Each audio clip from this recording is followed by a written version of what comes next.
So hello guys, तो इस monthly current affairs वाले वीडियो में मई महीने का तीसरा पार्ट हम लोग कवर करेंगे। और आप में से अगर इस वीडियो को कोई फर्स्ट टाइम देख रहा है तो आपको बता दूं, इन सभी क्वेश्चंस का क्विज बना करके मैंने अपनी क्रिक एग्जाम एप्लीकेशन पे अपलोड करवा दिया है आपकी प्रैक्टिस के लिए, ताकि ये वीडियो देखने के बाद आप वहां पे उनकी प्रैक्टिस कर सको और ये सारे क्वेश्चन आपको अच्छे से याद हो जाए। तो चलिए अभी शुरू करते हैं।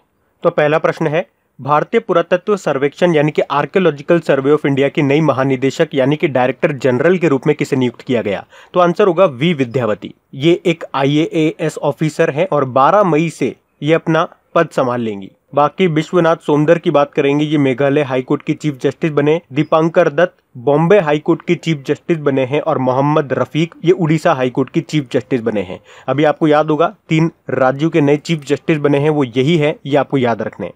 बाकी आर्कियोलॉजिकल सर्वे ऑफ इंडिया की बात करेंगे, इसकी स्थापना हुई थी 1861 में, हेडक्वार्टर नई दिल्ली में है और इसके संस्थापक का नाम भी आप याद रखो, अलेक्जेंडर कनिंगम। फिर है किस भारतीय मुक्केबाज को नाडा यानी कि नेशनल एंटी डोपिंग एजेंसी के डिसिप्लिनरी पैनल में दोबारा शामिल किया गया? तो आंसर होगा अखिल कुमार को। डिसिप्लिनरी पैनल मतलब अनुशासन पैनल।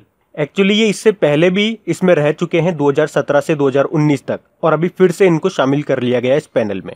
ये एक इंडियन बॉक्सर है, 2005 में इन्हें अर्जुन अवार्ड भी मिल चुका है। अच्छा, बॉक्सिंग से रिलेटेड कुछ क्वेश्चंस मैं आपको बताता हूँ करंट अफेयर से रिलेटेड। जैसे कि 2020 का जो एशियाई बॉक्सिंग चैंपियनशिप है वो कहाँ पे होगा? ये भारत में होगा, पुरुषों का भी और महिलाओं का भी इस साल के अंत में होगा। इसके अलावा 2021 में जो पुरुषों का वर्ल्ड बॉक्सिंग चैंपियनशिप होने वाला है वो कहाँ पे होगा? ये सर्बिया की राजधानी बेलग्रेड में होगा। पहले ये भारत में होने वाला था लेकिन भारत से छिन गया ये टूर्नामेंट। और इंडियन बॉक्सिंग फेडरेशन के अध्यक्ष कौन है? अजय सिंह है। अच्छा, नाडा की बात हुई है। नाडा मतलब मैंने बताया नेशनल एंटी डोपिंग एजेंसी। इसका काम क्या होता है? ये भारत में इस बात का ध्यान रखती है कि कोई खिलाड़ी प्रतिबंधित दवाओं का यानी कि स्टेरॉइड्स का इस्तेमाल तो नहीं कर रहा है, और अगर ऐसा करता हुआ कोई पाया जाता है तो ये उसे दंड देता है, मतलब उस पर प्रतिबंध वगैरह लगा देता है। नाडा के डायरेक्टर जनरल हैं नवीन अग्रवाल और इसका मोटो है प्ले फेयर। और अभी याद होगा नाडा ने अपना ब्रांड एम्बेसडर बनाया था किसको? सुनील शेट्टी को। फिर है इम्यूनिटी बढ़ाने के लिए किसने स्पिरुलिना ग्राउंड नट चिक्की तैयार की है? सही उत्तर होगा CFTRI। तो मैसूर में स्थित है ये central food technological research institute, और इसी ने महामारी के बीच लोगों के अंदर इम्यूनिटी बढ़ाने के लिए स्पिरुलिना ग्राउंडनट चिक्की तैयार की है। इस चिक्की में विटामिन A, बीटा कैरोटीन और आसानी से पचने वाले कोलिन जैसे माइक्रो न्यूट्रिएंट्स यानी कि सूक्ष्म पोषक तत्व शामिल हैं। ये चिक्की वो खाने वाली चिक्की होती है, उसकी बात हो रही है। फिर है किस राज्य की सरकार ने बेरोजगार युवाओं को नौकरी के अवसर दिलाने में सहायता करने के लिए होप पोर्टल लॉन्च किया है? तो आंसर होगा उत्तराखंड ने। अब यहाँ पे होप का मतलब भी होता है हेल्पिंग आउट पीपल एवरीवेयर। तो ये प्लेटफॉर्म बेरोजगार युवाओं को नौकरी की तलाश करने और उनके कौशल का विकास करने में मदद करेगा।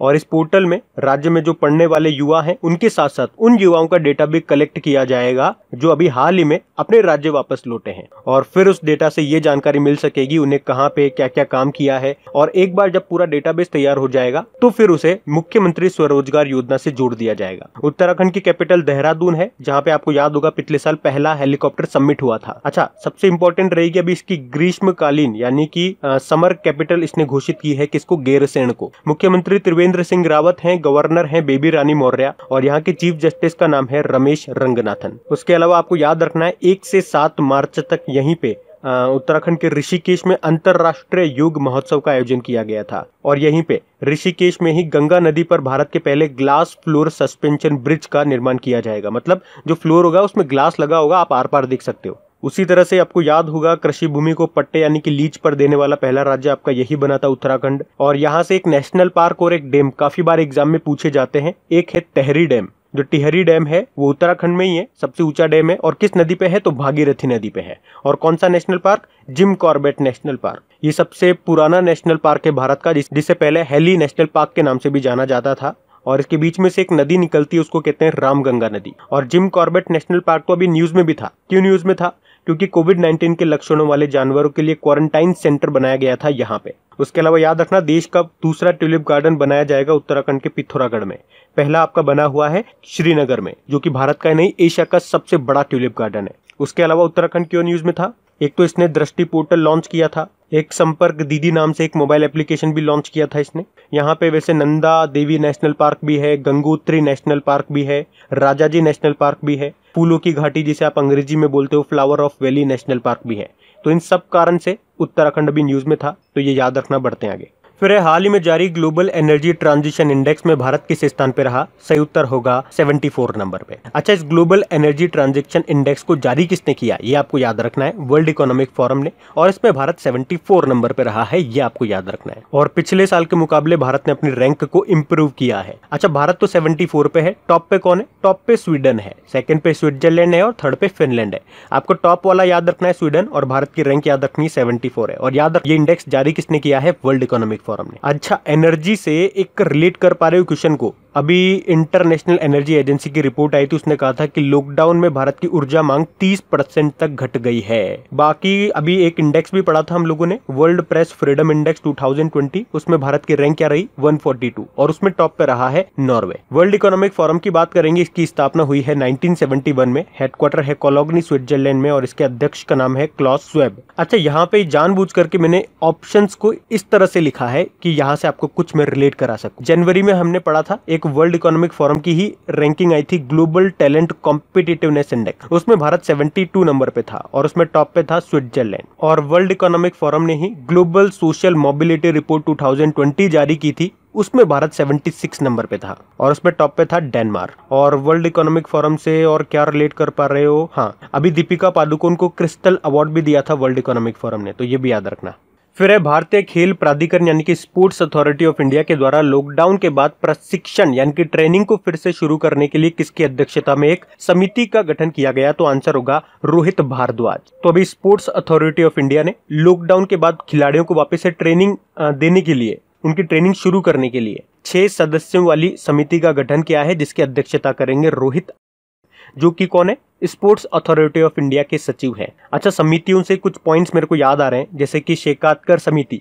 अभी इस समिति की सिफारिश पर रक्षा मंत्री राजनाथ सिंह जी ने मिलिट्री इंजीनियरिंग सर्विसेज के 9304 पदों को रद्द कर दिया, खत्म कर दिया। सी रंगराजन समिति की बात करेंगे तो अभी तमिलनाडु सरकार ने कोरोना वायरस के कारण जो राजकोषीय घाटा हुआ है, राजकोष में जो कमी आई है क्योंकि खर्चे काफी हो रहे हैं, तो उस राजकोषीय घाटे को फिर से कैसे फुलफिल किया जाए, उस कमी को कैसे भरा जाए, इसके लिए एक समिति का गठन किया है, जिसकी अध्यक्षता करेंगे सी रंगराजन, जो कि आरबीआई के पूर्व गवर्नर रह चुके हैं।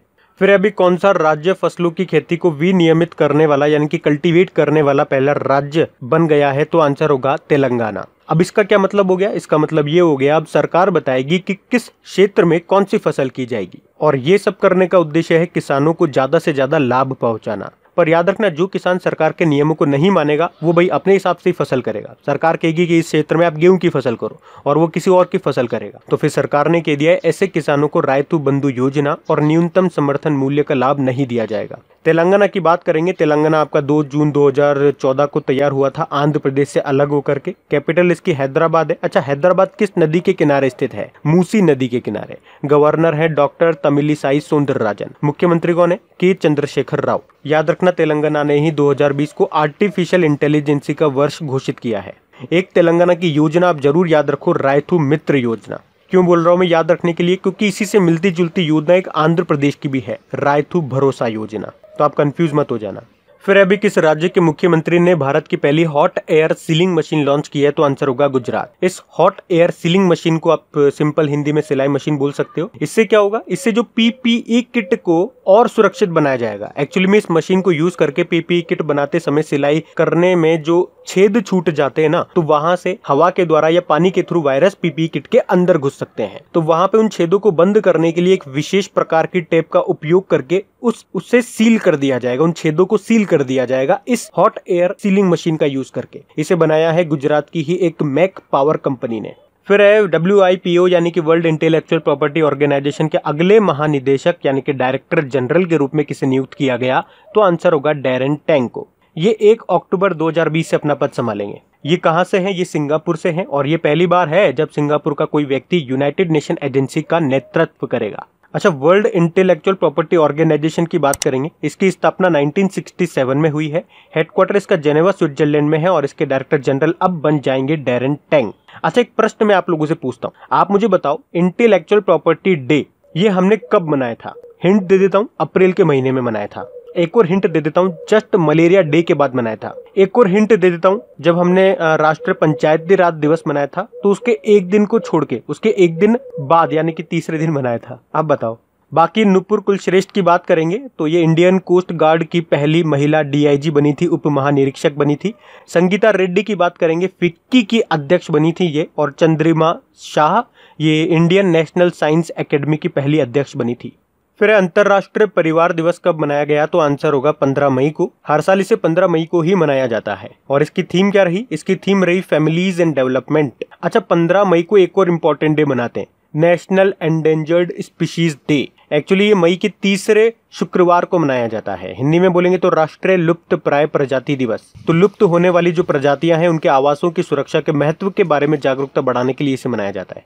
फिर है विश्व व्यापार संगठन यानी कि वर्ल्ड ट्रेड ऑर्गेनाइजेशन के प्रमुख ने इस्तीफा दे दिया। आपको उनका नाम बताना है, तो आंसर होगा रॉबर्टो एजवेडो। तो अभी वर्ल्ड ट्रेड ऑर्गेनाइजेशन के डायरेक्टर जनरल थे ये रॉबर्टो एजवेडो, और इन्होंने अपने पद से इस्तीफा दे दिया है। ये ब्राजील से थे, 2013 से वर्ल्ड ट्रेड ऑर्गेनाइजेशन के प्रमुख बने हुए थे और इनका ये दूसरा कार्यकाल चल रहा था जो कि 2021 में खत्म होने वाला था। लेकिन अमेरिका के जो प्रेसिडेंट है डोनाल्ड ट्रंप, उनके द्वारा जो दबाव बनाया जा रहा था उसी कारण से इन्होंने इस्तीफा दे दिया। बाकी तमस अजान की बात करेंगे, इंटरनेशनल वेटलिफ्टिंग फेडरेशन के अध्यक्ष थे, इन्होंने भी अभी अपने पद से इस्तीफा दे दिया। आबिद अली नीमचवाला विप्रो के सीईओ थे, इन्होंने भी पद से इस्तीफा दे दिया। और पिनेलोपी कोजियानो गोल्डबर्ग वर्ल्ड बैंक की मुख्य अर्थशास्त्री चीफ इकोनॉमिस्ट थे और इन्होंने भी इस्तीफा दे दिया है। वर्ल्ड ट्रेड ऑर्गेनाइजेशन की बात करेंगे, स्थापना 19 में हुई थी। 164 मेंबर कंट्रीज हैं इसके। हेडक्वार्टर कहां पर है इसका, जेनेवा स्विट्जरलैंड। अच्छा, जेनेवा स्विट्जरलैंड में काफी बार आपने पढ़ा होगा, काफी इंस्टीट्यूट्स के, काफी ऑर्गेनाइजेशन के हेडक्वार्टर्स हैं। किन किन के हैं जरा एक बार देखें तो, एक तो ये हो गया वर्ल्ड ट्रेड ऑर्गेनाइजेशन, एक अंकटाड हो गया, एक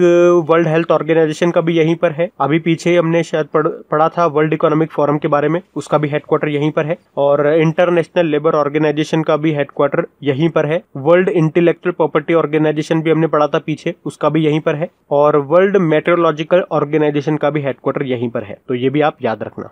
फिर है किस राज्य सरकार ने मातृ स्मृति योजना शुरू की है, तो आंसर होगा पश्चिम बंगाल सरकार ने। तो अभी पश्चिम बंगाल सरकार ने 6 जिलों में जो 50,000 एकड़ बंजर भूमि है उसका इस्तेमाल करने के लिए इस मातृ स्मृति योजना को शुरू किया है। तो ये बंजर भूमि है ना, इसे बागवानी क्षेत्र और जो मछली पालन है उसके लिए इस्तेमाल किया जाएगा, जिससे बागवानी और मछली पालन करने वाले लोगों को मदद मिल सके और इस बंजर भूमि का भी सही से इस्तेमाल हो सके। अच्छा, पश्चिम बंगाल में 2 टाइगर रिजर्व आप जरूर याद रखना है, बहुत इंपॉर्टेंट है। एक तो बुक्सा टाइगर रिजर्व और एक है Sundarban tiger reserve. Sundarban tiger reserve अभी न्यूज में था क्योंकि इसमें जो टाइगरों की संख्या है, बाघों की संख्या है, वो 88 से बढ़कर के 96 हो गई है। फिर है किसे vice admiral GM. Hiranandani memorial rolling trophy 2020 से सम्मानित किया गया है, तो आंसर होगा अक्षय कुमार को। ये लेफ्टिनेंट कमांडर है अक्षय कुमार और इन्हीं को vice admiral GM. Hiranandani memorial rolling trophy 2020 से सम्मानित किया गया है। इस ट्रॉफी की बात करें तो इस ट्रॉफी को 2013 में युद्ध काल विशेषज्ञता कोर्स यानी कि वॉरफेयर स्पेशलाइजेशन कोर्स के दौरान रणनीति में सर्वश्रेष्ठ प्रदर्शन करने वाले अधिकारियों के लिए शुरू किया गया था। इस ट्रॉफी की शुरुआत दिवंगत ध्वज अधिकारी जी.एम. हीरानंदानी की याद में शुरू किया गया था। बाकी सिद्धार्थ वरदराजन अभी भारतीय पत्रकार हैं ये, और फ्रीडम ऑफ स्पीच अवार्ड मिला था अभी इनको। थंगजाम धबाली सिंह जापान के order of rising sun award से सम्मानित किया गया था। और गीता सेन की बात करेंगे, भारतीय एक्टिविस्ट हैं और डैन डेविड पुरस्कार जीता था इन्होंने। फिर अभी पद्म भूषण प्राप्तकर्ता और प्रोफेसर अजी सुज्जन का निधन हो गया। ये किस देश से थे, तो आंसर होगा बांग्लादेश से। बांग्लादेश के प्रख्यात साहित्यकार, शिक्षाविद और प्रोफेसर थे ये अजी सुज्जन, जिनका भी निधन हो गया है। एक्चुअली इनका जन्म कोलकाता में हुआ था, लेकिन जब भारत का विभाजन हुआ था तो फिर ये बांग्लादेश में चले गए थे। इन्होंने बांग्लादेश साहित्य में महत्वपूर्ण योगदान दिया है और 2014 में भारत के पद्म भूषण सम्मान से भी इनको सम्मानित किया गया था। इसीलिए ये प्रश्न मैंने लिया है क्योंकि ये इंपॉर्टेंट है। फिर अभी कोविड-19 मामलों के परीक्षण के लिए भारत सरकार के द्वारा खरीदी गई पहली स्वचालित परीक्षण मशीन का नाम क्या है, तो आंसर होगा कोबास 6800। तो ये कोबास 6800 देश की ऐसी पहली टेस्टिंग मशीन है जिसे सरकार के द्वारा कोविड-19 मामलों की टेस्टिंग करने के लिए खरीदा गया है। ये मशीन 24 घंटे में लगभग 1200 सैंपल को प्रोसेस कर सकती है। तो इससे देश की परीक्षण क्षमता यानी कि जो टेस्टिंग करने की जो कैपेसिटी है वो ही इंक्रीज होगी। फिर वर्ष 2021 में 11वीं हॉकी इंडिया सीनियर पुरुष राष्ट्रीय चैंपियनशिप का आयोजन किस राज्य में किया जाएगा, तो आंसर होगा महाराष्ट्र में। अब यहाँ पे बिल्कुल आप ध्यान देना, देखो मैंने कहा 2021 में यानी कि अगले साल 11वीं हॉकी इंडिया सीनियर पुरुष राष्ट्रीय चैंपियनशिप होगी महाराष्ट्र, यानी कि पुरुषों की तो होगी महाराष्ट्र में और महिलाओं की कहां पे होगी, वो होगी उत्तर प्रदेश में। तो ये डिफरेंस आपको याद रखना है, उल्टा पुल्टा मत करिए ना। फिर आपको बताना है यूरोप में कोरोना वायरस फ्री होने वाला पहला देश कौन सा बन गया है, तो आंसर होगा स्लोवेनिया। स्लोवेनिया कोविड-19 महामारी के आधिकारिक रूप से रोकने वाला पहला यूरोपियन कंट्री बन गया है। अच्छा, अगर मैं आपसे पूछूं बताओ भारत में कोरोना वायरस से मुक्त होने वाला पहला राज्य कौन सा बना था, तो आंसर होगा गोवा। और अभी पहला केंद्र शासित प्रदेश बन चुका है लद्दाख। ये मैं आपको आगे पढ़ाऊंगा। बाकी स्लोवानिया की बात करेंगे, इसकी कैपिटल क्या है, लुबियाना है, करेंसी यूरो है और अभी नए प्रधानमंत्री बने थे जनेजा जनाजा। अच्छा ध्यान देना, ये स्लोवेनिया है, एक देश और है इसी से मिलता जुलता नाम है स्लोवाकिया, जो अभी न्यूज में था क्योंकि उसकी पहली अभी महिला प्रेसिडेंट बनी थी कौन, जुजाना केपुटोवा। इस तरह से मिलते जुलते नाम होते हैं, इनको ध्यान रखा करो आप लोग, क्योंकि एग्जामिनर ऐसे ही पॉइंट पे कंफ्यूज करने की कोशिश करता है और काफी स्टूडेंट्स ओवर कॉन्फिडेंस के कारण गलत कर जाते हैं चीजों को। फिर है अभी शंघाई कोऑपरेशन ऑर्गेनाइजेशन सदस्य देशों के विदेश मंत्रियों की वर्चुअल कॉन्फ्रेंस की बैठक किसने की, मतलब उसकी अध्यक्षता किसने की, तो आंसर होगा रशिया ने। तो शंघाई कोऑपरेशन ऑर्गेनाइजेशन के सदस्य देशों के विदेश मंत्रियों के द्वारा कोविड-19 से निपटने के लिए एक वर्चुअल कॉन्फ्रेंस का आयोजन किया गया था। इस वर्चुअल कॉन्फ्रेंस में भारत को रिप्रेजेंट किया हमारे विदेश मंत्री सुब्रमण्यम जयशंकर जी ने और इस वीडियो कॉन्फ्रेंस की अध्यक्षता की Russian foreign minister Sergei Lavrov ने। अच्छा, शंघाई कोऑपरेशन ऑर्गेनाइजेशन का हेडक्वार्टर कहां पर है, अब इसमें नाम में शंघाई आ रहा है तो शंघाई मत कर देना, इसका हेडक्वार्टर है बीजिंग चाइना में और 2017 में ही पाकिस्तान और इंडिया इसके सदस्य बने थे। अब इसमें टोटल 8 मेंबर हो चुके हैं। कौन कौन से 8 मेंबर है वो भी आप ध्यान रख लो, मैं बता देता हूँ। चाइना, पाकिस्तान, रशिया, इंडिया, ये तो 4 आपको आसानी से याद हो जाएंगे। बाकी कजाकिस्तान, किर्गिस्तान, तजाकिस्तान और उज्बेकिस्तान, ये भी याद हो जाएंगे। सेक्रेटरी जनरल है व्लादिमीर नोरोव। अच्छा, एक और इंपॉर्टेंट पॉइंट मैं आपको बताता हूँ। 2020 में शंघाई कोऑपरेशन ऑर्गेनाइजेशन की जो हेड्स ऑफ स्टेट्स की समिट होगी वो रशिया के सेंट पीटर्सबर्ग में होगी, जबकि 2020 में ही हेड्स ऑफ गवर्नमेंट्स की जो मीटिंग होनी है, समिट होनी है, वो आपके इंडिया में होनी है, नई दिल्ली में। अच्छा, अगर बैठक की बात चल रही है तो कुछ और पॉइंट मैं आपको बताता हूँ। अभी राष्ट्रमंडल स्वास्थ्य मंत्रियों की 32वीं बैठक हुई थी, वीडियो कॉन्फ्रेंसिंग के जरिए हुई थी। इसमें भारत को रिप्रेजेंट किया था हमारे स्वास्थ्य मंत्री डॉक्टर हर्षवर्धन जी ने और उस समिट की थीम भी रखी थी delivering a coordinated Commonwealth covid response. इसके अलावा अभी एसोचैम ने भारत और बांग्लादेश वर्चुअल कॉन्फ्रेंस का भी आयोजन किया था और इसे हमारे जो डोनर मंत्री हैं development of north east region doctor Jitendra Singh, उन्होंने इसको संबोधित किया था, तो ये भी आप ध्यान रख लो।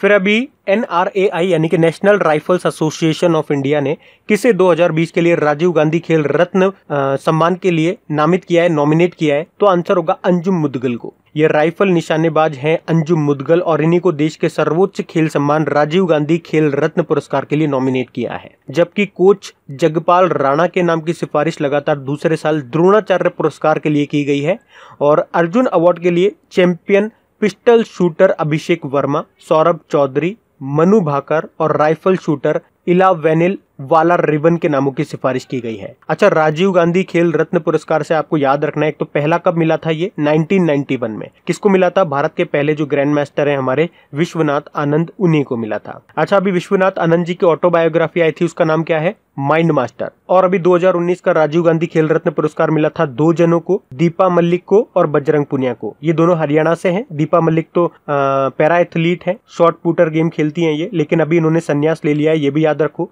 बजरंग पुनिया तो पहलवान है ही सही। और गाइज, अगर वीडियोस आपको अच्छे लग रहे हैं, मेरी मेहनत अच्छी लग रही है और ये वाकई अगर आपके लिए हेल्पफुल है, तो प्लीज वीडियो को शेयर जरूर किया कीजिए। अगर इन वीडियोस से आपकी हेल्प होती है तो आप लोग मेरी हेल्प जरूर करें इन वीडियोस को लाइक और शेयर करके, ताकि इन वीडियोस को कंटिन्यू रखने में मुझे भी आपका सपोर्ट मिल सके। तो प्लीज इसे लाइक और शेयर जरूर करना। और अगर आप में से कोई इस वीडियो को फर्स्ट टाइम देख रहा है तो इस चैनल को आप सब्सक्राइब कर लीजिए और सब्सक्राइब करने के बाद में पास में जो बेल आइकन आएगा उसे आप दबाना बिल्कुल मत भूलिएगा, क्योंकि आपको वीडियोस के नोटिफिकेशन तभी मिलेंगे जब आप बेल आइकन को प्रेस करोगे। तो चलिए अब बढ़ते आगे। फिर है, किस राज्य या यूनियन टेरिटरी की पुलिस ने कोरोना योद्धाओं के लिए thermal corona combat head gear launch किया है, तो आंसर होगा दिल्ली पुलिस ने। तो अभी दिल्ली पुलिस ने इंडियन रोबोटिक सॉल्यूशन के सहयोग से thermal corona combat head gear नाम से एक नया डिवाइस बनाया है। बेसिकली इसे कोरोना योद्धाओं को सुरक्षित रखने के लिए लॉन्च किया गया है। तो इस डिवाइस की मदद से अस्पताल हो गया, सुपरमार्केट हो गए, भीड़ भाड़ वाली जगहों पे दूर से ही उन्हें स्कैन कर लिया जाएगा लोगों को, मतलब उनके पास जाने की जरूरत नहीं है स्कैन करने के लिए। तो याद रखना, ये thermal corona combat head gear launch किया दिल्ली पुलिस ने। फिर आदिवासी युवाओं को कुशल बनाने के लिए कौन सा कार्यक्रम शुरू किया गया? तो आंसर होगा गोल। गोल का मतलब होता है गोइंग ऑनलाइन एज लीडर। तो अभी हमारे जो केंद्रीय जनजातीय मंत्री हैं अर्जुन मुंडा जी, उन्होंने आदिवासी युवाओं को कुशल बनाने के लिए ये गोल कार्यक्रम शुरू किया है, ताकि उन युवाओं की छिपी प्रतिभा को बाहर निकाला जा सके, उन्हें ट्रेनिंग दी जा सके। ये जो जनजातीय मामलों के मंत्री है ना अर्जुन मुंडा जी, इनका निर्वाचन क्षेत्र है खुंटी, झारखंड। और आपको याद होगा ये आर्चरी एसोसिएशन ऑफ इंडिया के अध्यक्ष भी बने थे। अच्छा, ये तो बात हो गई गोल की। होप की बात करेंगे तो अभी उत्तराखंड गवर्नमेंट ने इस होप नाम के पोर्टल को लॉन्च किया था। चैंपियन आप जानते ही हो, एमएसएमई मंत्रालय ने चैंपियन पोर्टल को लॉन्च किया था। और गरुड़ को नागरिक उड्डयन मंत्रालय ने लॉन्च किया था। और गरुड़ पोर्टल की बात करेंगे तो ये नागरिक उड्डयन मंत्रालय ने लॉन्च किया था। फिर अभी रक्षा मंत्री राजनाथ सिंह जी ने किस नाम से भारतीय तटरक्षक बल के एक जहाज को कमीशन किया है? तो आंसर होगा सचेत। तो हमारे जो रक्षा मंत्री हैं राजनाथ सिंह जी, इन्होंने वीडियो कॉन्फ्रेंसिंग के जरिए गोवा में भारतीय तटरक्षक बल के एक जहाज जिसका नाम है सचेत, इसके अलावा 2 इंटरसेप्टर बोट जिनके नाम है C450 और C451, इनको कमीशन किया है। और ये भारतीय तटरक्षक बल के इतिहास में पहला मौका है जब किसी तटरक्षक जहाज को डिजिटल माध्यम से कमीशन किया गया। भाई वीडियो कॉन्फ्रेंसिंग के जरिए किया गया ना ये सब, अभी कोरोना वायरस के कारण, इसलिए ऐसा बोला जा रहा है। अच्छा, एक और क्वेश्चन बताता हूँ अभी यहीं से आपको। अभी INLCU L57 जहाज को भारतीय नौसेना में कमीशन किया गया है। इस जहाज को garden rich ship builders and engineers Kolkata ने बनाया है और ये भारतीय नौसेना में शामिल होने वाला 7वां लैंडिंग क्राफ्ट यूटिलिटी जहाज है। बाकी जलस्वा और मगर इसकी बात करेंगे तो अभी ये न्यूज में थे दोनों जहाज। अभी भारतीय सेना ने मालदीव में जो भारतीय फंसे हुए हैं उनको वापस लाने के लिए समुद्र सेतु अभियान शुरू किया था, उसमें इन 2 जहाजों को भेजा गया था।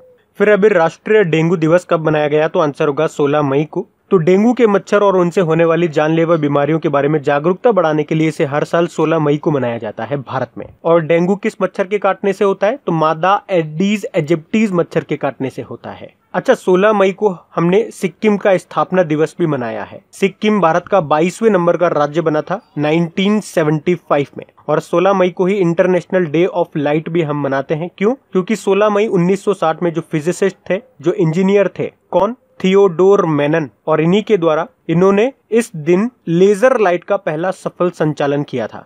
फिर अभी किस राज्य सरकार के द्वारा राजीव गांधी किसान न्याय योजना लॉन्च की गई है? तो आंसर होगा छत्तीसगढ़ के द्वारा। अब इस योजना में क्या है? तो इस योजना का लाभ उन सब किसानों को मिलेगा जिन्हें अपनी फसल सस्ते दामों में बेचनी पड़ी थी। कैसे? जैसे फसल का दाम रखा गया था 2500 रुपए और किसानों को फसल बेचने पर केवल 2000 रुपए ही मिले थे। जो 500 रुपए का डिफरेंस रहा है वो सरकार के द्वारा दिया जाएगा। छत्तीसगढ़ की बात करेंगे, इसकी कैपिटल रायपुर है, मुख्यमंत्री है भूपेश बघेल और गवर्नर है अनुसुईया उइके। और छत्तीसगढ़ हाईकोर्ट के चीफ जस्टिस का नाम है PR रामचंद्रन मेनन। याद रखना, छत्तीसगढ़ का जो अंबिकापुर है वहां पे भारत का पहला गार्बेज कैफे खुला है। उसी तरह से भोपाल में भारत का पहला ई-वेस्ट क्लिनिक खुला है, तो वो भी याद रखना। और अभी आपको याद होगा मनरेगा के तहत सबसे ज्यादा रोजगार देने वाला राज्य बना था छत्तीसगढ़। और अभी छत्तीसगढ़ पुलिस ने होम क्वारंटाइन लोगों के लिए रक्षा सर्व एप्लीकेशन लॉन्च किया। इसके अलावा छत्तीसगढ़ सरकार ने पढ़ाई तुहर द्वार, पढ़ाई आपके द्वार नाम का पोर्टल भी लॉन्च किया था। और होम डिलीवरी सेवा शुरू करने के लिए CGHAAT छत्तीसगढ़ हाट वेबसाइट को भी लॉन्च किया था। फिर हाल ही में जारी कॉम्परिशन फर्म के रिपोर्ट के अनुसार कौन 2026 तक दुनिया के पहले ट्रिलियनियर बन सकते हैं? अनुमान लगाए तो आंसर होगा ऑप्शन बी, जेफ बेजोस। ये एक अमेरिकी सलाहकार फर्म है कंपैरिजन, और इसने एक रिपोर्ट जारी की है और उसमें बताया है कि अमेजन के जो संस्थापक हैं, जो वर्तमान में दुनिया के सबसे अमीर व्यक्ति भी हैं, जेफ बेजोस, ये दुनिया के पहले ट्रिलियनियर होंगे। मतलब 2026 तक दुनिया में एकमात्र ऐसे व्यक्ति होंगे जिनकी संपत्ति 1000 अरब डॉलर यानी कि 1 लाख करोड़ डॉलर हो जाएगी। और 2027 तक विश्व के दूसरे खरबपति होंगे शू जियायिन, जबकि भारत और एशिया के जो सबसे अमीर व्यक्ति हैं मुकेश अंबानी, ये दुनिया के खरबपति बन जाएंगे। कब तक? ये 2000 तक बन जाएंगे, ऐसा इन्होंने इस रिपोर्ट में कहा है। फिर है वर्ल्ड इकोनॉमिक फोरम के अनुसार 40 वर्षों के बाद पहली बार किस देश का कार्बन डाइऑक्साइड उत्सर्जन गिरा है? तो आंसर होगा भारत का। अभी वर्ल्ड इकोनॉमिक फोरम ने एक डेटा जारी किया है और उसमें बताया है कि भारत का कार्बन डाइऑक्साइड उत्सर्जन 40 सालों में पहली बार गिर गया है, यानी कि कम हो गया है। वित्त वर्ष 2019-20 में उत्सर्जन में 1% की गिरावट आई थी लगभग, और अभी मार्च महीने में उत्सर्जन में 15% की गिरावट आई है। और बताया है कि अप्रैल में इसमें 30% गिरने की उम्मीद है। और इस महामारी ने बिजली की डिमांड में कटौती की है, जिससे कोयले की खपत में भी कमी आई है। फिर है फियर ऑफ गॉड नाम की बुक को अभी रिलीज किया गया है। आपको बताना है इसके लेखक कौन है, तो आंसर होगा वधान। अभी वधान ने अपनी नई बुक लिखी है जिसका नाम है फियर ऑफ गॉड। वधान का जो असली नाम है वो है बोम्बदेवरा साई चंद्रवदन, और ये इनकी तीसरी किताब है। इनसे पहले इनकी 2 किताबें कौन कौन सी आई थी, एक तो अग्निपुत्र व्हेन अग्नि फर्स्ट स्पोक और एक शत्रु। बाकी सुधा मूर्ति को आप जानते ही हो, इन्फोसिस फाउंडेशन के चेयरपर्सन है, और how the onion got its layer नाम की बुक लिखी थी इन्होंने। वी कृष्ण स्वामी, बड़ा इंपॉर्टेंट नाम है, इन्होंने पीवी सिंधु के ऊपर बुक लिखी थी, shuttling to the top the story of PV Sindhu. Dharmendra Rai, इन्होंने बुक लिखी थी the thin mind map book. फिर है अभी विश्व दूर संचार व सामाजिक सूचना दिवस यानी कि world telecommunication and information society day कब मनाया गया, तो आंसर होगा 17 मई को। तो हर साल 17 मई को मनाया जाता है ये world telecommunication and information society day. आपको बता दूं, पहले इसे केवल वर्ल्ड टेलीकम्युनिकेशन डे यानी कि विश्व दूर संचार दिवस के रूप में मनाया जाता था, पर 2006 से इसे इंफॉर्मेशन सोसाइटी डे यानी कि सामाजिक सूचना दिवस के रूप में भी मनाया जाने लगा। इसलिए हमने इसको कंप्लीट बोला है world telecommunication and information society day. अच्छा, थीम क्या रही इसकी, थीम याद रखो, connect 2030 ICTs for the sustainable development goals. ICT का मतलब हो गया इंफॉर्मेशन एंड कम्युनिकेशन टेक्नोलॉजी। फिर आपको बताना है जम्मू कश्मीर बैंक के मैनेजिंग डायरेक्टर के रूप में किसको नियुक्त किया गया है, तो आंसर होगा जुबैर इकबाल को। तो अभी HDFC बैंक के वरिष्ठ उपाध्यक्ष हैं ये जुबैर इकबाल, और इन्हीं को जम्मू कश्मीर बैंक के नए MD मैनेजिंग डायरेक्टर के रूप में नियुक्त किया गया है। जबकि जो जम्मू कश्मीर बैंक के RK चिब्बर अध्यक्ष हैं वो अगले 3 सालों तक अध्यक्ष ही बने रहेंगे। बाकी कृष्ण रामचंद्रन की बात करेंगे, अभी मैक्स बुपा हेल्थ इंश्योरेंस के MD CEO बने थे। पराग राज ये भारतीय XR लाइफ इंश्योरेंस के अध्यक्ष बने थे, और राहुल देव ये बहुत इंपॉर्टेंट नाम है, पाकिस्तान एयरफोर्स के पहले हिंदू पायलट बने थे।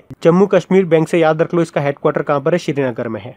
फिर अभी किस राज्य सरकार ने ई-संजीवनी OPD ऑनलाइन सेवा शुरू की है, तो आंसर होगा महाराष्ट्र सरकार ने। अब ये है क्या, मतलब जैसे कि आपको कुछ स्वास्थ्य से संबंधित कुछ परेशानी है, जैसे कि खांसी, बुखार, थकान हो रही है, सांस लेने में तकलीफ हो रही है, लेकिन आप हॉस्पिटल नहीं जाना चाहते हो, बाहर संक्रमण का खतरा है, सबको बोला गया है लॉकडाउन में घर पे रहो, तो लोग डर भी रहे हैं, हॉस्पिटल जाएंगे वहाँ कोरोना पॉजिटिव पेशेंट होंगे, गड़बड़ी हो जाए, तो इसीलिए महाराष्ट्र सरकार ने ये ई-संजीवनी OPD ऑनलाइन सेवा शुरू की है। तो इसमें आप वीडियो कॉलिंग के थ्रू डॉक्टर से सलाह ले सकोगे घर बैठे बैठे ही। अब बात महाराष्ट्र की है तो कैपिटल मुंबई है, और IIT मुंबई ने याद रखना अभी क्वारंटाइन एप्लीकेशन लॉन्च किया था। उसके अलावा डिजिटल स्टेथोस्कोप आयुष सिंक इसको भी डेवलप किया था। मुख्यमंत्री उद्धव ठाकरे हैं, गवर्नर है भगत सिंह कोश्यारी।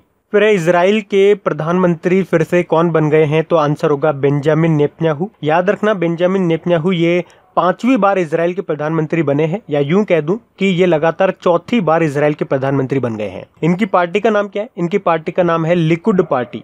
एक्चुअली में बेंजामिन नेतन्याहू की जो लिकुड पार्टी है और इनका जो विपक्षी दल के नेता है गांच, उनकी पार्टी का नाम है ब्लू एंड व्हाइट पार्टी। इन दोनों ने मिल करके ये सरकार बनाई है, और इसमें ये फैसला लिया है कि 18 महीने तो बेंजामिन नेतन्याहू प्रधानमंत्री रहेंगे, और इनके बाद 18 महीनों के लिए जो विपक्षी दल के नेता है गांच वो बनेंगे इजराइल के प्रधानमंत्री। बाकी मुस्तफा अल कदीमी ये भी इराक के नए प्रधानमंत्री बने थे, और मोहिउद्दीन यासीन ये मलेशिया के नए प्रधानमंत्री बने थे, और सेबेस्टियन कुर्ज ये ऑस्ट्रिया के नए चांसलर बने थे। इजराइल की बात कर लेते हैं, इसकी कैपिटल जेरूसलम है, करेंसी है इजरायली न्यू शेकेल। प्रधानमंत्री तो अभी ये बन गए हैं बेंजामिन नेतन्याहू। अच्छा, अभी आपको याद होगा इजराइल में एक रोड यानी कि एक स्ट्रीट का नाम जिसका नाम था तेल अवीव, उस स्ट्रीट का नाम अब टेगोर स्ट्रीट कर दिया गया है, तो ये नाम भी याद रखना। फिर है केंद्र सरकार ने डिफेंस मैन्युफैक्चरिंग यानी कि रक्षा विनिर्माण में FDI यानी कि फॉरेन डायरेक्ट इन्वेस्टमेंट की सीमा को 49% से बढ़ाकर कितना कर दिया, तो आंसर होगा 74%। FDI मतलब क्या होता है पहले ये समझ लो। FDI हमने कहा फॉरेन डायरेक्ट इन्वेस्टमेंट,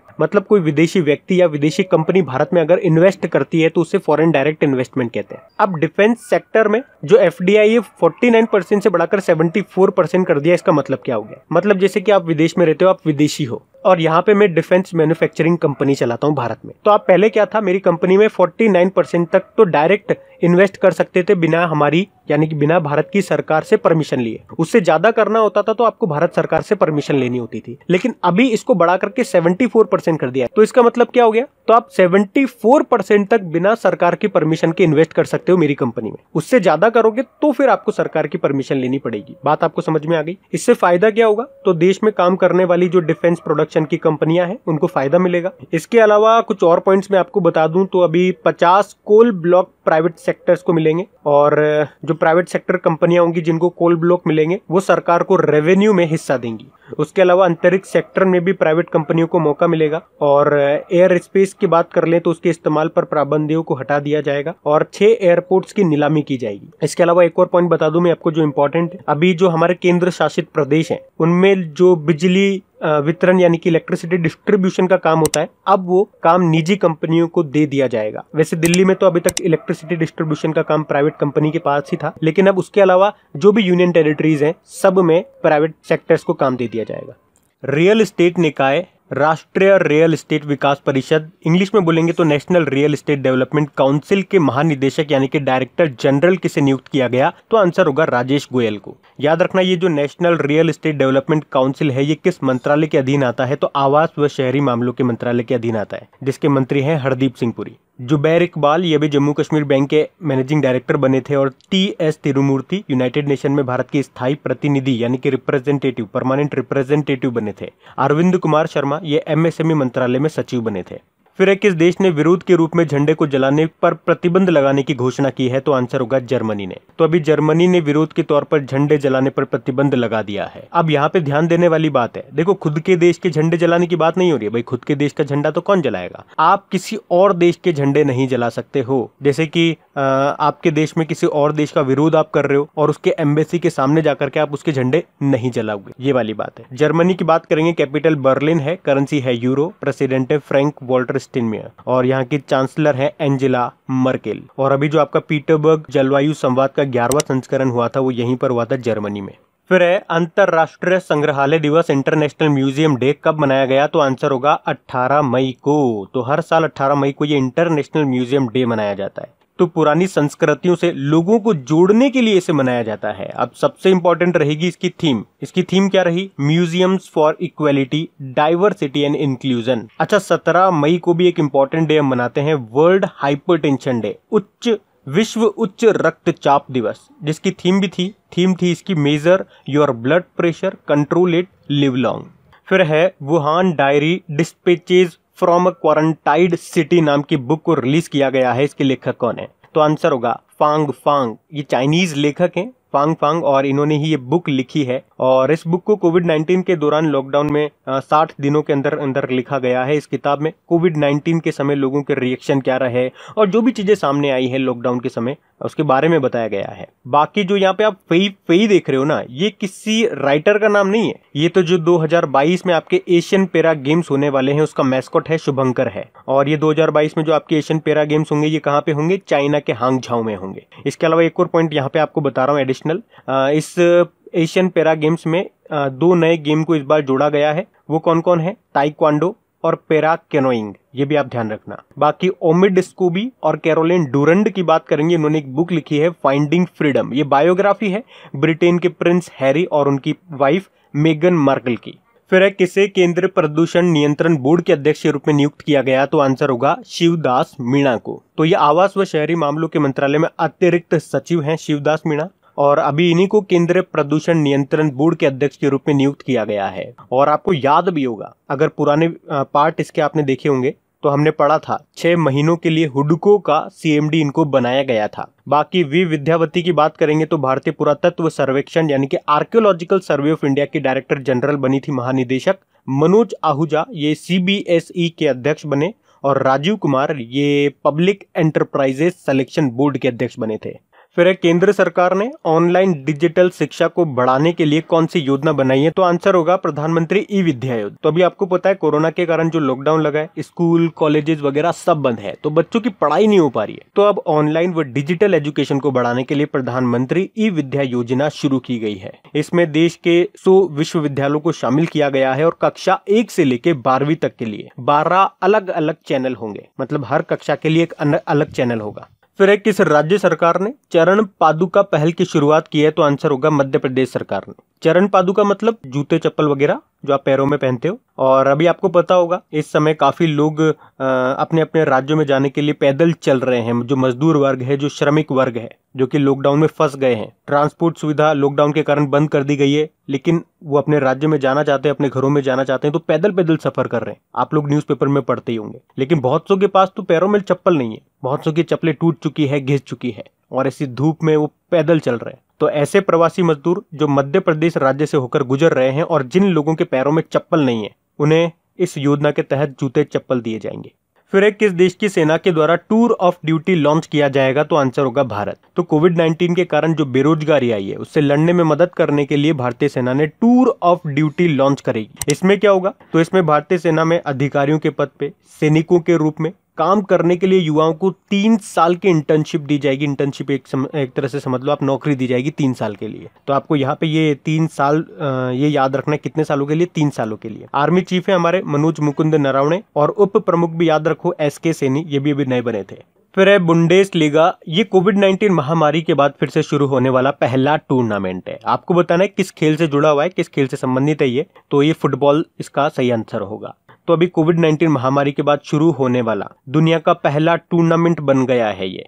हालांकि इसे दर्शकों के बगैर ही खेला जाएगा। बुंदेसलीगा का मतलब होता है फेडरल लीग, और ये जर्मनी की एक फुटबॉल लीग है। जर्मनी के बारे में हम पीछे भी देख चुके हैं। कैपिटल बर्लिन है, करेंसी यूरो है, और प्रेसिडेंट है फ्रैंक वॉल्टर स्टाइनमायर, चांसलर इसकी है एंजेला मर्केल। और हमने पीछे ही देखा है कि जर्मनी ने अभी विरोध के रूप में झंडों को जलाने पर प्रतिबंध लगाया। फिर है बंगाल की खाड़ी में जो सुपर साइक्लोन आया उसका नाम क्या है, तो आंसर होगा अम्फान, और इससे हमारे पश्चिम बंगाल और उड़ीसा में काफी नुकसान भी हुआ। अच्छा, यहाँ पे एक तो इस तूफान का नाम आपको याद रखना है एग्जाम पॉइंट ऑफ व्यू से, और एक और पॉइंट याद रखना है कि इस तूफान का नाम किस कंट्री ने दिया, तो थाईलैंड ने दिया। और अब अभी हमारी भारत सरकार ने पश्चिम बंगाल को राहत पैकेज के रूप में 1000 करोड़ रुपए देने की बात कही, और उड़ीसा को 500 करोड़ रुपए। फिर एक किस देश में विश्व के सबसे बड़े व सबसे गर्म ढाल ज्वालामुखी यानी कि शील्ड वोल्केनो की खोज की, तो आंसर होगा अमेरिका। देखो, जो ये शील्ड वोल्केनो है, जिसे ढाल ज्वालामुखी भी कहते हैं, ये ज्वालामुखी का ही एक टाइप है। देखो, जब क्या होता है, ज्वालामुखी में विस्फोट होता है ना, तो जो सॉफ्ट लावा होता है, जो गर्म और तरल लावा होता है, वो दूर तक बहता है और इस तरह से एक ढाल सी बन जाती है। तो वैसे अभी तक दुनिया में सबसे बड़ा ढाल वाला ज्वालामुखी ये आपके मोना लोआ है, जो कि अमेरिका के हवाई द्वीप पर है। पर अभी अमेरिका में ही मेनोआ में एक ज्वालामुखी की खोज हुई है, और इसका नाम है पुहा होनू, और ये अब दुनिया का सबसे बड़े ढाल वाला ज्वालामुखी बन गया है। तो ये आपको नाम याद रखना है। फिर है हाल ही में किस राज्य सरकार ने स्नेहर पुरुष और प्रोचेष्टा योजनाएं शुरू की है, तो आंसर होगा पश्चिम बंगाल ने। अब स्नेहर पुरुष की बात करेंगे, तो ये स्नेहर पुरुष योजना पश्चिम बंगाल के प्रवासी श्रमिकों के लिए है, उनकी सहायता करने के लिए जो देश के अलग अलग हिस्सों में फंसे हुए हैं। और प्रोचेष्टा योजना ये उन सभी मजदूरों के लिए है जो दैनिक मजदूरी करते हैं, रोज काम करते हैं, रोज कमाते हैं, तो उनको दैनिक मजदूरी देने के लिए है, जिनके आजीविका लॉकडाउन के कारण खतरे में है। तो उन सभी लाभार्थियों को उनके बैंक अकाउंट में सीधे 1000 रुपए देगी इस योजना के अंतर्गत पश्चिम बंगाल सरकार। पश्चिम बंगाल की बात करेंगे, कैपिटल इसकी कोलकाता है। कोलकाता किस नदी के किनारे स्थित है, तो हुगली नदी के किनारे स्थित है, और हुगली नदी के नीचे याद रखना भारत की पहली अंडर वाटर ट्रेन भी चलेगी। मुख्यमंत्री ममता बनर्जी हैं, गवर्नर हैं जगदीप धनखड़। और अभी आपको याद होगा पश्चिम बंगाल सरकार ने प्रवासियों के लिए एग्जिट एप्लीकेशन भी लॉन्च किया था। उसके अलावा पश्चिम बंगाल सरकार ने ही मातृ स्मृति योजना भी शुरू की थी। यहाँ पे 2 इंपॉर्टेंट टाइगर रिजर्व हैं, एक तो बुक्सा टाइगर रिजर्व और एक Sundarban tiger reserve. Sundarban tiger reserve अभी न्यूज में था, पता होगा आपको। यहाँ पे जो टाइगरों की संख्या है वो 88 से बढ़कर के 96 हो गई है, ये भी ध्यान रखना। बाकी गोरुमारा नेशनल पार्क है, यहाँ पे सिंगालीला नेशनल पार्क है, न्योरा वैली नेशनल पार्क है, और एक जल्दापारा नेशनल पार्क भी याद रखो। फिर एक किस राज्य की सरकार ने इंदिरा प्रियदर्शनी बेबी किट वितरण कार्यक्रम शुरू किया है, तो आंसर होगा राजस्थान सरकार ने। तो राजस्थान के जो मुख्यमंत्री हैं अशोक गहलोत जी, उन्होंने राज्य के अस्पतालों में जन्म लेने वाले नवजात बच्चों को निःशुल्क दिए जाने वाले इंदिरा प्रियदर्शनी बेबी किट वितरण प्रोग्राम को शुरू किया है। एक्चुअली में बच्चे के जन्म लेते ही उसे पुराने कपड़ों में लपेटने से इन्फेक्शन का खतरा रहता है, तो बच्चों को इन्फेक्शन से बचाने के लिए ये प्रोग्राम शुरू किया गया है। क्या नाम है इसका, याद रखना, इंदिरा प्रियदर्शनी बेबी किट वितरण यानी कि डिस्ट्रीब्यूशन प्रोग्राम। फिर है वीडियो के जरिए KYC की सुविधा देने वाला पहला बैंक कौन सा बन गया है, तो आंसर होगा कोटक महिंद्रा बैंक। मतलब अब आपको आपको केवाईसी के लिए बैंक जाने की जरूरत नहीं है। केवाईसी केवल एक वीडियो कॉल में पूरी हो जाएगी और फिर इससे कहीं से भी अकाउंट खोलने में आसानी होगी। लेकिन याद रखना, ये सुविधा केवल सेविंग अकाउंट के लिए ही है। केवाईसी मतलब होता है, केवाईसी की फुल फॉर्म हो गई नो योर कस्टमर। ये एक पहचान प्रक्रिया होती है जिसकी मदद से बैंक या कोई भी फाइनेंशियल कंपनी अपने ग्राहकों को अच्छे से जान पाती है। बाकी जम्मू कश्मीर बैंक के अभी मैनेजिंग डायरेक्टर बने थे Zubair Iqbal. City union bank के एमडी सीईओ रीअपॉइंट हुए थे, एन कामाकुदी नाम है उनका। और यस बैंक से 2 अपॉइंटमेंट हमने पढ़े थे अभी। एक तो इसके चीफ रिस्क ऑफिसर बने थे नीरज धवन और इसके एमडी सीईओ बने थे प्रशांत कुमार। वैसे कोटक महिंद्रा बैंक की बात करेंगे तो स्थापना 2003 में हुई थी, मुंबई में हेडक्वार्टर है और इसके एमडी सीईओ हैं उदय कोटक। इंपॉर्टेंट रहेगी इसकी tagline, let's make money simple. जब भी बैंक आता है मैं आपको हमेशा टैगलाइन बताता हूं, तो कम से कम जो बैंक आपके करंट न्यूज में चल रहे हैं तो इतना डेटा तो आप उनका याद रखो। फिर अभी आईसीसी की क्रिकेट समिति ने गेंद को चमकाने के लिए लार यानी कि जो थूक का इस्तेमाल करते हैं क्रिकेटर उसको चमकाने के लिए, तो उस पर प्रतिबंध लगाने की सिफारिश की है। आपको बताना इस समिति की अध्यक्षता किसने की, तो आंसर होगा अनिल कुंबले ने। तो अभी आईसीसी की क्रिकेट समिति ने गेंद पर शाइन करने के लिए जो थूक लार का इस्तेमाल किया जाता है उस पर प्रतिबंध, उस पर रोक लगाने की सिफारिश की है। तो कोविड-19 के संक्रमण को फैलने से रोकने के लिए ये सिफारिश की गई है और इस समिति की अध्यक्षता की है भारत के पूर्व लेग स्पिनर अनिल कुंबले ने। अच्छा, यहाँ पे आईसीसी ने थूक यानी कि लार पे बैन लगाने के लिए सिफारिश की है, जबकि पसीने का अगर आप इस्तेमाल करते हो उस बॉल को चमकाने के लिए तो उस पे प्रतिबंध लगाने की सिफारिश नहीं की गई है, क्योंकि इससे स्वास्थ्य पे कोई खतरा नहीं देखा गया है। लेकिन आपको याद होगा कुछ समय पहले ही मैंने आपको बताया था ऑस्ट्रेलिया ने लार और पसीने दोनों के इस्तेमाल पर बैन लगा दिया था। तो पुरानी चीजें भी आप याद रखते हुए चलो, इस तरह से को रिलेट करते हुए। आईसीसी की बात करेंगे, इंटरनेशनल क्रिकेट काउंसिल, स्थापना 1909 में हुई थी। हेडक्वार्टर इसका दुबई यूएई में है। इसके अध्यक्ष हैं शशांक मनोहर और इसके सीईओ पिछले साल ही बने थे मनु साहनी। सिर्फ एक पॉइंट में आपको बताऊंगा जो इंपॉर्टेंट लगता है मुझे, आईसीसी की T20 रैंकिंग आई थी और इसमें टॉप पे रहा इस बार ऑस्ट्रेलिया। इस पे मैं क्यों जोर दे रहा हूं, क्योंकि पहली बार ऑस्ट्रेलिया टॉप पे रहा है। बाकी जो टेस्ट रैंकिंग आई है उसमें भी ऑस्ट्रेलिया टॉप पे रहा है, ओडीआई में तो इंग्लैंड टॉप पे रहा था। फिर आपको बताना है लेसोथो के प्रधानमंत्री ने अभी अपने पद से इस्तीफा दे दिया। क्या नाम था उनका, थॉमस थाबेन नाम था उनका। लेसोथो ये साउथ अफ्रीकन कंट्री है और अभी इनके इस्तीफा देने के बाद जो लेसोथो देश के वित्त मंत्री हैं मोइकेट्सी मज्जोरो, ये देश के इंटरिम पीएम बने हैं। लेकिन इनका नाम इतना इंपॉर्टेंट नहीं रहेगा एग्जाम पॉइंट ऑफ व्यू से, बस थॉमस थाबेन का नाम याद रख लेना और इसके कुछ स्टैटिक पॉइंट्स याद रख लेना। जैसे लेसोथो की कैपिटल क्या है, मासेरू है, करेंसी है लेसोथो लोटी। और अभी लेसोथो से कुछ याद आता होगा आपको, कुछ लिंक कर पा रहे होंगे आप। जयदीप सरकार लेसोथो में हाई कमिश्नर बने थे, उच्चायुक्त बने थे। अच्छा, ये जयदीप सरकार हैं, जयदीप सरकार को जयदीप मजूमदार से कंफ्यूज मत कर देना। जयदीप मजूमदार अभी ऑस्ट्रिया में भारतीय राजदूत बने थे। बाकी मुस्तफा अल कदमी की बात करेंगे, इराक के नए प्रधानमंत्री बने। मोहिउद्दीन यासीन मलेशिया के नए प्रधानमंत्री बने थे और जानेज जंसा ये स्लोवेनिया के नए प्रधानमंत्री बने थे। फिर कौन सा यूनियन टेरिटरी यानी कि केंद्र शासित प्रदेश कोरोना मुक्त हो गया है, तो आंसर होगा लद्दाख। तो 3 मई 2020 से लद्दाख में कोरोना का कोई भी मामला सामने नहीं आया है और अब इसे कोरोना वायरस मुक्त कर दिया गया है। साथ ही लेह जिले में जिन संक्रमित रोगियों का इलाज चल रहा था वे भी इस बीमारी से ठीक हो गए हैं। तो वैसे लद्दाख में अब तक कोरोना वायरस के 43 पॉजिटिव मामले आए थे, लेकिन अब वो सब ठीक हो चुके हैं। और अभी पहला यूरोपीय देश कौन सा बना था कोरोना मुक्त होने वाला, तो स्लोवेनिया बना था। लद्दाख के पहले लेफ्टिनेंट गवर्नर का नाम आपको याद रखना है, राधाकृष्ण माथुर है। फिर है विश्व माप विज्ञान दिवस यानी कि वर्ल्ड मेट्रोलॉजी डे कब मनाया गया, तो आंसर होगा 20 मई को। हर साल इसे 20 मई को ही मनाते हैं। और 20 मई को ही क्यों मनाते हैं, क्योंकि 20 मई 1875 को 17 देशों के प्रतिनिधियों ने मीटर कन्वेंशन पर हस्ताक्षर किए थे। मतलब चीजों को मेजर करने के लिए उनको मापने की जो यूनिट होती है वो पूरे विश्व में समान होगी, सेम होगी। जैसे कि आपको किसी का वजन करना है तो उसकी जो यूनिट होगी, इकाई होगी, वो भारत में भी किलोग्राम में होगी तो अमेरिका में भी किलोग्राम में होगी। इस तरह से तापमान को मेजर करना है, टेम्परेचर को, तो केल्विन में मेजर करेंगे, तो मतलब हर जगह वो सेम होगी। देखो हमारे पास 7 मूलभूत इकाइयां हैं, 7 फंडामेंटल यूनिट्स, जिसे आप 7 एसआई यूनिट्स कहते हो। एसआई मतलब स्टैंडर्ड इंटरनेशनल यूनिट। कौन कौन सी है, सेकंड हो गया, मीटर है, किलोग्राम है, एम्पियर है, केल्विन है, मोल है और कैंडेला है। और आपको याद होगा पिछले साल इनमें से 4 यूनिट्स को फिर से रीडिफाइन यानी कि परिभाषित किया गया था। कौन कौन सी वो 4, वो भी याद रखो, किलोग्राम, एम्पियर, केल्विन और मोल। तो ये चीजें भी आपको याद रखनी है। इस बार की थीम याद रख लो, मेजरमेंट्स फॉर ग्लोबल ट्रेड। और 20 मई को ही विश्व मधुमक्खी दिवस हमने मनाया, ये भी याद रखना।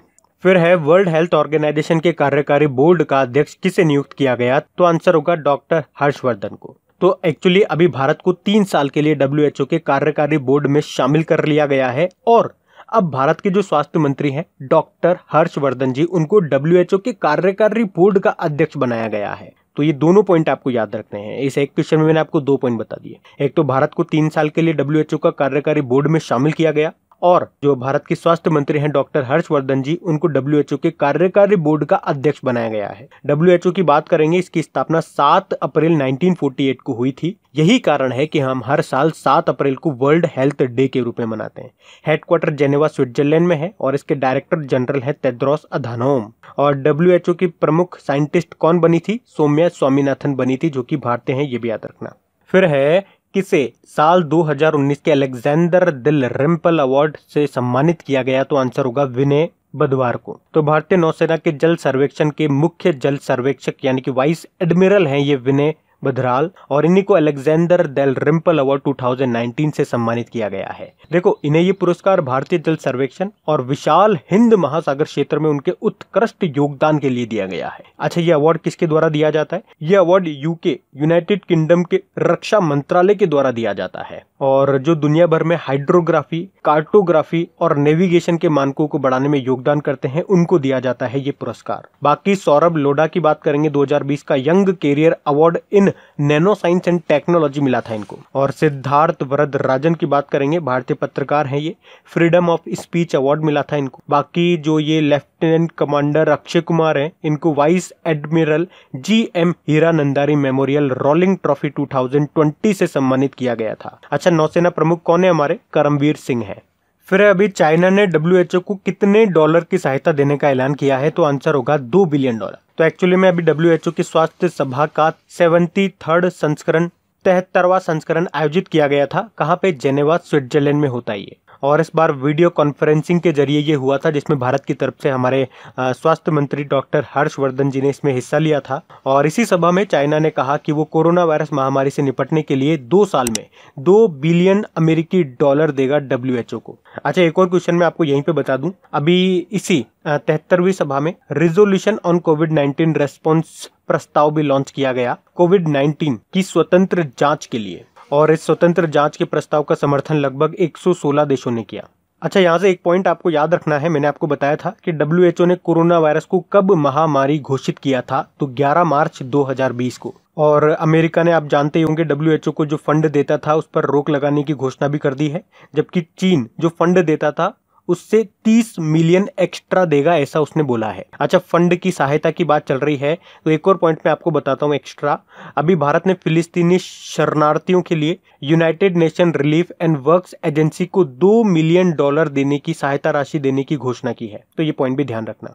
फिर है शहरों के लिए कचरा मुक्त स्टार रेटिंग के तहत देश के कितने शहरों को 5 स्टार कचरा मुक्त टैग दिया गया है, तो आंसर होगा 6 को। तो अभी केंद्रीय आवास व शहरी मामलों के जो हमारे मंत्री हैं हरदीप सिंह पुरी, उन्होंने शहरों के लिए कचरा मुक्त स्टार रेटिंग के परिणामों की घोषणा कर दी है, जिसमें 2019-20 के लिए 6 शहरों को 5 स्टार कचरा मुक्त टैग दिया गया है, जबकि 65 शहरों को 3 स्टार और 70 शहरों को 1 स्टार टैग दिया गया। अच्छा, वो 6 शहर कौन कौन से हैं ये आप ध्यान रखो। छत्तीसगढ़ का अंबिकापुर है, मध्य प्रदेश का इंदौर है, गुजरात से 2 है, राजकोट और सूरत, कर्नाटक का है मैसूर और महाराष्ट्र का है नवी मुंबई। और आवास व शहरी मामलों के मंत्री कौन है हमारे? हरदीप सिंह पुरी हैं। अच्छा, इस प्रश्न में आप ये ध्यान रखना कितने शहरों को दिया गया है 5 स्टार टैग, 6 को दिया गया है, क्योंकि डेली करंट अफेयर्स वाले में जब मैंने आपको ये बताया था काफी स्टूडेंट कंफ्यूज थे, क्योंकि उनका कहना था कि हमने तो कहीं और पे 5 पढ़ा है तो 5 होगा क्या, तो 5 नहीं होगा, ये 6 होगा। आपने कहीं पर भी पढ़ा हो तो इसे करेक्ट कर लेना, गलत मत पढ़ना, बस कहीं से भी पढ़ो कोई दिक्कत नहीं है,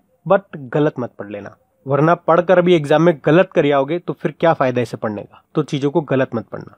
फिर किसे राष्ट्रीय कृषि और ग्रामीण विकास बैंक यानी कि नाबार्ड के अध्यक्ष के रूप में नियुक्त किया गया, तो आंसर होगा गोविंद राजुलू चिंटला। तो गोविंद राजुलू चिंतला को नाबार्ड का अगला चेयरमैन नियुक्त किया गया है और ये 31 जुलाई 2022 तक अपना पद संभालेंगे। अभी आपको याद होगा वर्तमान में जो नाबार्ड के अध्यक्ष हैं हर्ष कुमार भनवाला, दिसंबर को 6 माह का कार्यकाल इनका बढ़ाया गया था जो पूरा होने वाला है। तो अब उनका कार्यकाल समाप्त होते ही गोविंद राजुलू चिंतला बन जाएंगे नाबार्ड के नए अध्यक्ष। तो ये नाम आपको रट लेना है, याद कर लेना है। नाबार्ड की बात करेंगे, national bank for agriculture and rural development, और इसकी स्थापना हुई थी 1982 में। मुंबई में इसका हेडक्वार्टर है। बाकी शिवदास मीणा की बात करेंगे, सेंट्रल पॉल्यूशन कंट्रोल बोर्ड के अध्यक्ष बने थे। वी विद्यावती भारतीय पुरातत्व सर्वेक्षण आर्कियोलॉजिकल सर्वे ऑफ इंडिया की अध्यक्ष बनी थी। और मनोज आहूजा सीबीएसई के अध्यक्ष बने थे। फिर है आत्मनिर्भर भारत के लिए कौन सा गाना गाया गया है? तो आंसर होगा जयतु भारतम। जयतु भारतम ये गाना आत्मनिर्भर भारत की भावना को सलाम करते हुए गाना गाया गया है। ये सॉन्ग को किसने लिखा है? प्रसून जोशी ने लिखा है। और मैंने आपको बताया था ये किसी एक सिंगर ने नहीं गाया, इसको टोटल 211 सिंगर्स ने गाया है, जिसमें लता मंगेशकर से लेके सोनू निगम तक हैं, उदित नारायण से लेके कैलाश खेर तक, ये सभी लोग हैं। और इसे संगीत दिया है शंकर महादेवन ने। और एक और पॉइंट याद रखना, इसमें 16 भारतीय भाषाओं और बोलियों को शामिल किया गया है। बाकी देखो सॉन्ग्स की बात चल रही है तो आपको याद होगा अभी HDFC बैंक ने #हम हार नहीं मानेंगे सॉन्ग जारी किया था। और यूनाइटेड वी फाइट ये ICCR ने सॉन्ग रिलीज किया था। ICCR मतलब Indian council for cultural relations. उसके अलावा एक #वी विल विन कैंपेन शुरू किया था फीफा ने, ये भी ध्यान रखना। फिर है अभी किस रेलवे जोन ने कोविड-19 मरीजों के लिए रेल बोट रोबोट तैयार किया है? तो आंसर होगा दक्षिण मध्य रेलवे ने। तो अभी दक्षिण मध्य रेलवे जोन ने कोविड मरीजों को बेहतर स्वास्थ्य सेवाएं देने के लिए और अस्पताल प्रबंधन यानी कि हॉस्पिटल मैनेजमेंट की सहायता करने के लिए एक रोबोट जिसका नाम है रेल बोट, जिसको शॉर्ट में आर बोट भी कहते हैं, ये तैयार किया है। तो जैसे मरीजों को दवाइयां पहुंचानी है, भोजन वगैरह देना है, तो वो काम ये रोबोट करेगा। वहां पे किसी इंसानों को नहीं भेजा जाएगा ताकि वो संक्रमण ना फैले। इसके अलावा डॉक्टर जैसे मरीजों से बात कर सकते हैं वीडियो कॉल के थ्रू, ये भी सुविधा इस रोबोट में उपलब्ध है। अच्छा, इस दक्षिण मध्य रेलवे का हेडक्वार्टर कहां पर है? तो सिकंदराबाद में है। और इसी तरह के यूज के लिए आपको याद होगा IIT रोपड़ ने एक रोबोट बनाया था जिसका नाम है वार्ड बोट। और केरल ने भी रोगियों की सेवा के लिए इसी तरह का एक कर्मी बोट नाम से रोबोट तैयार किया था। उनका भी पर्पज यही था। अच्छा, रेलवे जोन की बात है तो मैं आपको बता दूं अभी भारत में टोटल रेलवे जोन 18 हो चुके हैं। 18वां बना था साउदर्न कोस्ट रेलवे। दक्षिण रेलवे इसका हेडक्वार्टर आपका चेन्नई सेंट्रल में है और दक्षिण पूर्व रेलवे का हेडक्वार्टर आपका है कोलकाता में। बाकी दक्षिण पूर्व मध्य रेलवे इसका हेडक्वार्टर आपका बिलासपुर छत्तीसगढ़ में है। फिर है hop on my adventures on boats trains and planes नाम की पुस्तक को रिलीज किया गया है। आपको बताना है इसके लेखक कौन है? तो आंसर होगा रस्किन बॉन्ड। तो अभी प्रसिद्ध लेखक हैं ये रस्किन बॉन्ड और इन्होंने अपने 86th बर्थडे पर उनकी एक नई किताब जिसका नाम है hop on my adventures on boats trains and planes के ई-बुक संस्करण को रिलीज किया है। इस बुक में उनके बचपन में जब वो नावों में, रेलगाड़ियों में, विमानों में सफर करते थे तो उनकी यादों को, उनकी यात्राओं के रोमांच को इस बुक में बताया है। बाकी वी कृष्ण स्वामी की बात करेंगे, shuttling to the top the story of PV Sindhu नाम की बुक लिखी थी। फांग फांग हमने पीछे ही पढ़ा, चाइनीज लेखक हैं ये। और Wuhan diaries dispatches from a quarantined city नाम की बुक लिखी।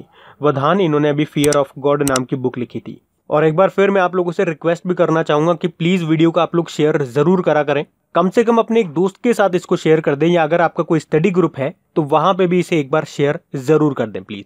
अब ये वीडियो देख लिया, सारे क्वेश्चंस के आंसर आपको पता लग गए। अब अपना टेस्ट लो आप लोग। क्रैक एग्जाम एप्लीकेशन खोलो, वहां पे क्विज अपलोड कर दिए, वीकली वाले सेक्शन पे जाओ और टेस्ट लगाओ और वहां पे खुद से एनालिसिस करो कि जिन क्वेश्चंस को अभी आप लोगों ने पढ़ा है, अगर उन्हीं क्वेश्चंस का आप टेस्ट देते हो तो कितने क्वेश्चन गलत करते हो, कितने क्वेश्चन राइट करते हो। और हाँ गाइज, अगर एप्लीकेशन में कोई एडवर्टीजमेंट आपको दिखते हैं तो प्लीज एक आध बार क्लिक कर दिया कीजिए उनको, मुझे काफी सपोर्ट मिलेगा एप्लीकेशन को बेहतर बनाने में। Thank you guys.